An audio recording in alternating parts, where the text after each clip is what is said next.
By now, a chorus of concerns about the U.S. Federal Reserve's aggressive tightening cycle can be heard loud and clear.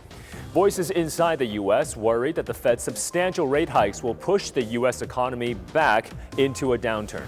President Joe Biden has repeatedly denied that the U.S. is heading for a recession, even though the economy has experienced 2 consecutive quarters of contraction. But he has finally hinted at the possibility of a downturn by admitting the chance of a slight recession. U.S. equities have a different sentiment compared to the U.S. president. The S&P 500 is lower by nearly a quarter since the start of the year.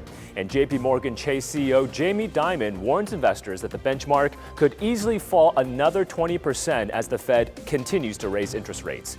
Bloomberg Economics says that its models show 100% certainty of a downturn by October of next year, with many investors and business leaders voicing their growing worries about what lies ahead for the U.S. economy. Wednesday's Federal Reserve Beige Book summary of economic conditions noted outlooks growing more pessimistic amidst rising concerns about weakening demand.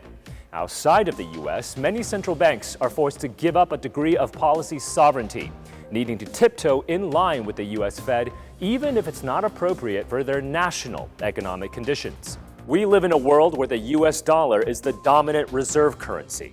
Now, that certainly comes with a lot of privileges, but also responsibilities. The U.S. Congress mandates the Fed to focus on the domestic economy.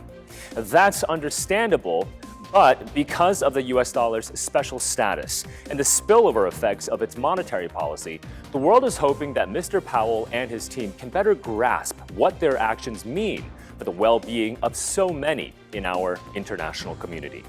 Currently, it seems like the U.S. Fed is putting the global economy's health in the backseat to save the U.S. economy. Needing to play catch-up after saying many times last year that inflation was transitory, the rest of the world is paying the price of its miscalculation. The U.S. dollar has appreciated quite a bit thanks to the Fed's rate hikes. The U.S. dollar index has jumped nearly 18% year to date. For many countries, U.S. dollar strength has made fighting inflation much harder as imports become more expensive. Many emerging market economies have high import dependence and a higher share of dollar-denominated imports. Now, that could leave vulnerable populations saddled with even harsher financial conditions. Throughout history, breakneck spikes in U.S. interest rates have been generally associated with rising financial volatility, capital outflows, and currency depreciation, especially in emerging economies. For example, tighter Fed policy played a big role in setting off the Latin America debt crisis of the 1980s. The region was hit again when the U.S. began to raise rates in 1993. Now, that led to an abrupt reversal of capital flows and the collapse of the Mexican peso in 1994, triggering a series of financial crises in other Latin American countries from 1994 to 1995. Rising U.S. rates leading to capital flow reversals intensified the Asian financial crisis. And who can forget the Fed's rate hikes of the early 2000s that popped the U.S. housing market bubble and pushed the world into a global financial crisis? The Secretary General of the UN's Trade and Development Body, Rebecca Greenspan, said earlier this month that the current course of action is hurting vulnerable people everywhere, especially in developing countries. She adds that if only rate hikes are used to tame inflation, then the only possibility is to bring the world to a slowdown that will end up in a recession. The IMF's latest World Economic Outlook notes that a global tightening in financing conditions could trigger widespread emerging market debt distress.